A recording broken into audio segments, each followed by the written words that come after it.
Hello नमस्कार, मी शर्मिला. माझ्या या यूट्यूब चॅनेलमध्ये माझ्या सगळ्या गोड ताईंचं मैत्रिणींचं अगदी मनापासून स्वागत करते. कशा आहात सर्वजणी? आय होप छानच असाल.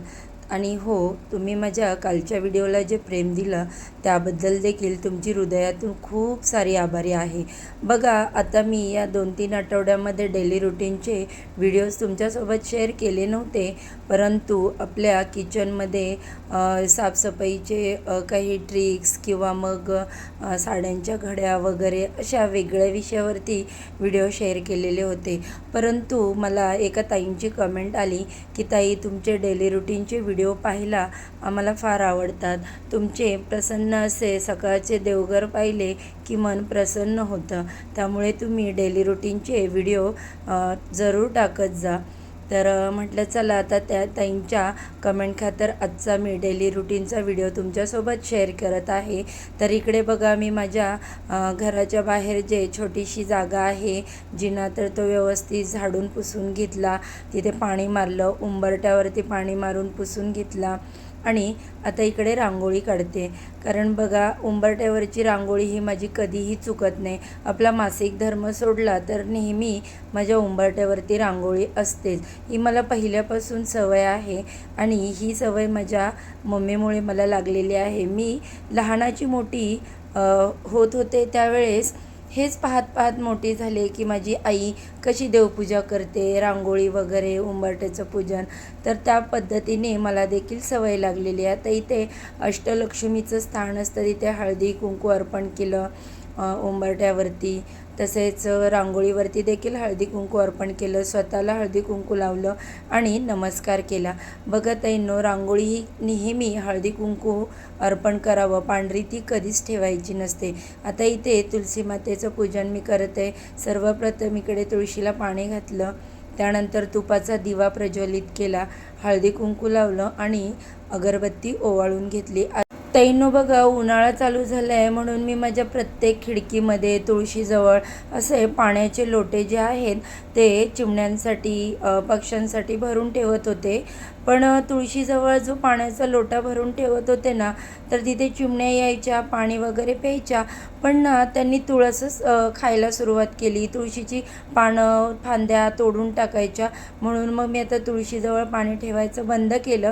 परंतु अशा माझ्या बाकीच्या ज्या खिडक्या आहेत तर तिथे मला जागा जरी ठेवायला नाही आहे तिथे पाणी, मग मी असा छोटासा एक मग आणला, तो ग्रिलला लटकवलेला आहे. तसंच या साईडला मी DIYमधून ते जे फ्रीज ऑर्गनायझर असतं तर ते आणलं होतं, तर त्याच्यामध्ये मी पाणी ठेवून देते. आता इथे बघा, मी तुम्हाला बऱ्याच दिवसांनी माझी कुंडीतील जी झाडं आहे तर ती शेअर करत आहे. खूप छान आता त्यांची ग्रोथ होत चाललेली आहे. बघा ताईंनो, लहानशा कुंडीत छोट्याशा मातीमध्ये अगदी कमी जागेत रोप हळूहळू वाढत राहतं. त्याला मोठी जमीन नसते, मोठी जागा नसते, पण तरी ते आकाशाकडे पाहत वाढण्याचा प्रयत्न करत राहतं. हेच आपल्यालाही शिकण्यासारखं आहे. परिस्थिती किती छोटी किंवा कठीण असली तरी आपली स्वप्न मात्र मोठी असू द्यात. कुंडीतले रोप रोज थोडा सूर्यप्रकाश, थोडं पाणी, थोडं काळजी त्याला जर मिळाली तर ते हिरवेगार फुलत राहते. त्याचप्रमाणे आपल्या आयुष्यातही थोडीशी सकारात्मक विचार, मेहनत, संयम असेल तर आपणही प्रगती करू शकतो. मोठे यश एका दिवसात मिळत नाही बघा, ते छोट्या छोट्या प्रयत्नांनी हळूहळू फुलत जाते, अगदी या रोपाच्या पानांसारखं. कधीकधी वारा जोरात येतो, ऊन जास्त पडते, तरी ते रोप हार मानत नाही.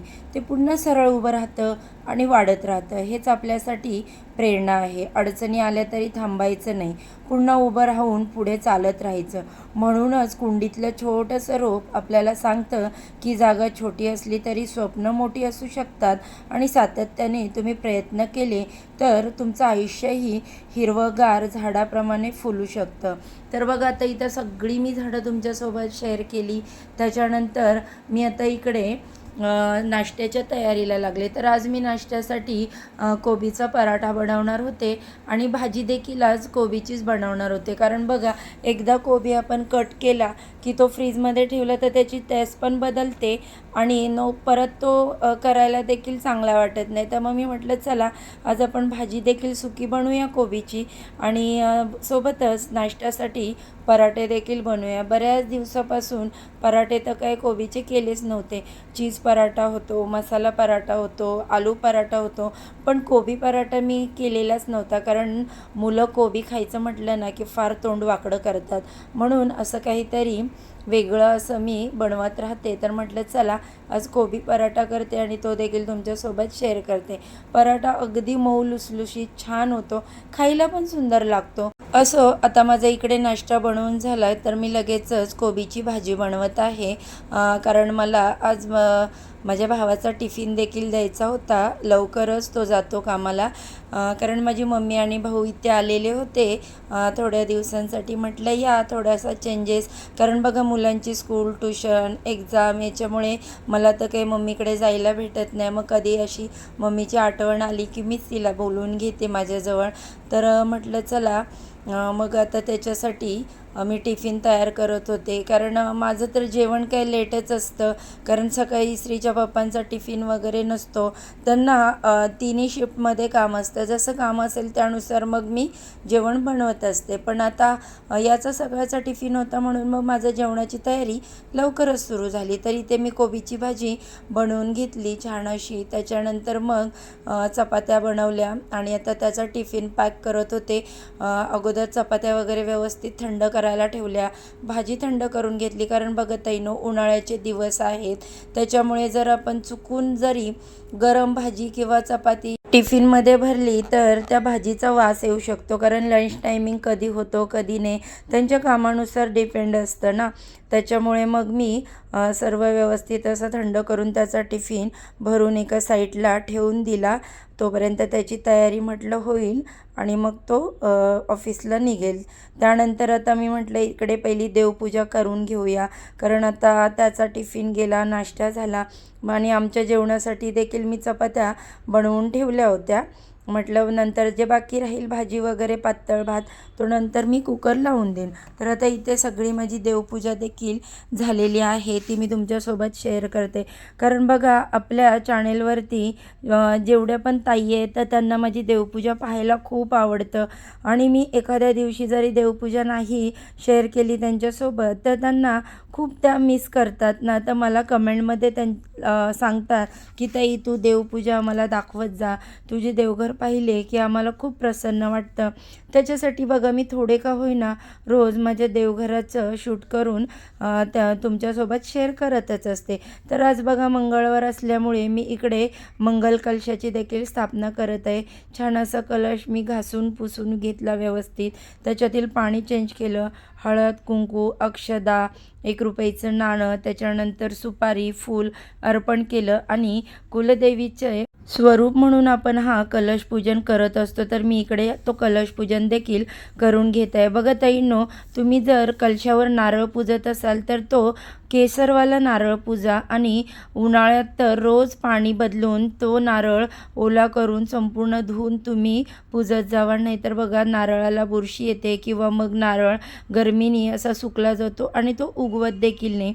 तर अशा प्रकारे इथे माझी कलशाची पूजा झाली. देवीचा टाक होता, देवीला सुद्धा हळदी कुंकू लावून मी त्यांच्या जागेवरती स्थापन केले. धूप अगरबत्ती ओवाळून संपूर्ण आता इथे माझी पूजा झालेली आहे. मी देवांचं मी जे काही रोजचे स्तोत्र मंत्र बोलते ते माझे बोलून झाले. आणि त्यानंतर सगळ्यात शेवटचा भाग म्हणजे रांगोळीचा. तर रांगोळीशिवाय तर माझी पूजा मला अपूर्णच वाटते. त्यामुळे मी बघा इथे असा छोटासा जो टाईल्सचा तुकडा आहे तो कापून माझ्या घरामध्ये काम चाललं होतं तर तेव्हा घेतला होता त्या कामगारांकडून रांगोळी काढण्यासाठी. कारण देवघरामध्ये खाली तर अशी रांगोळी मी नाही काढू शकत, जागा नाही आहे. तर अशी छानशी अशी इकडे लक्ष्मीची पावलं मी काढते, ती देखील तुमच्यासोबत आज शेअर करते. बऱ्याच वेळा मी ही रांगोळी काढते. तर मला एका ताईची कमेंट पण होती, ताई तू पावलं काढताना एक वेळ शेअर कर.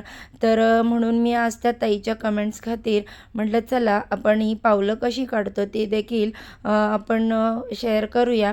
म्हणजे जर कोणाला आवडत असतील आणि काढायला येत नसतील तर ती माझी बघून तुम्ही पावलं काढू शकता.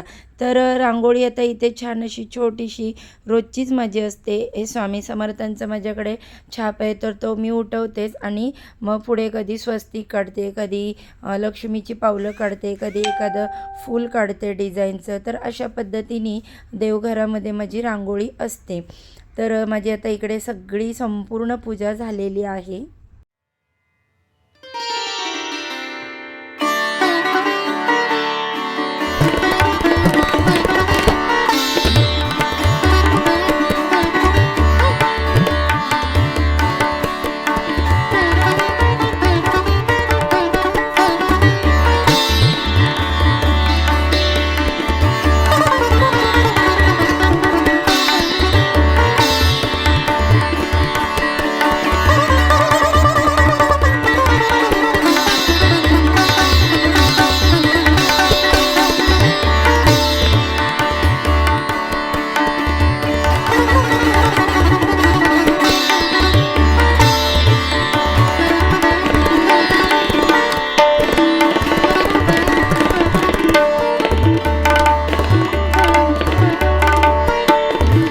बघा ताईंनो, घरामध्ये अशी छान अशी देवपूजा जेव्हा आपली होते तेव्हा घर अगदी प्रसन्न होतं.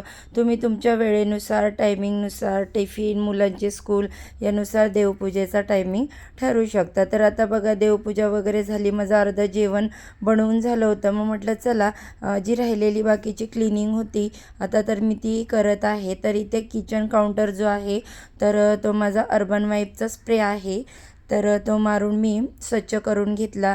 आता इकडे गॅस शेगडी देखील मी स्वच्छ करणार आहे. सगळी भांडी जी होती ती व्यवस्थित एक साईडला गोळा करून ठेवून दिली. जी काही फोडणी केलेली मोठी मोठी कढई वगैरे होत्या तर छोट्या ओव्हनच्या बाउलमध्ये ते जेवण ट्रान्सफर करून ओव्हनमध्ये ठेवून दिलं.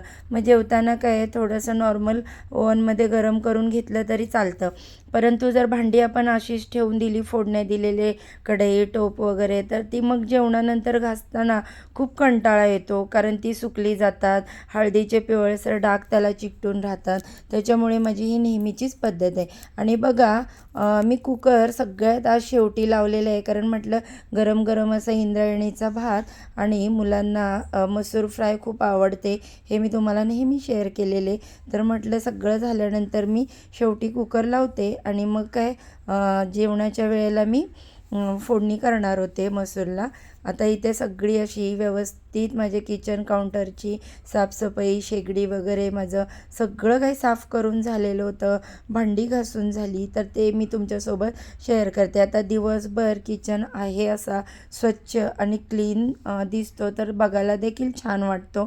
त्यानंतर आता माझी मशीन लावून घेणार आहे मी कपड्यांची.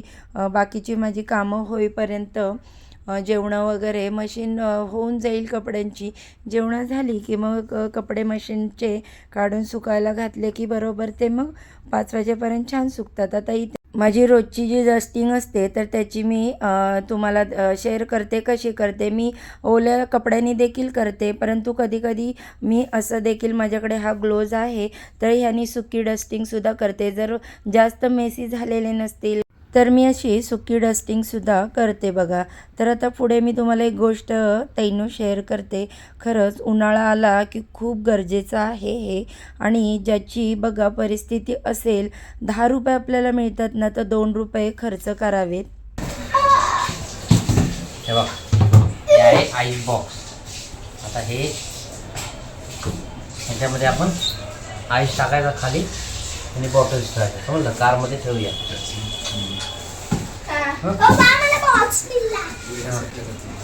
गावी जाताना पण युजफुल होईल आणि रस्त्यावरती जे असतात ना, कोण मागतं ना बारीक मुलं वगैरे, त्यांना पाणी बॉटल देता येईल छोटी. अशी कोणाची बाळ आहेत सांगा वेडी.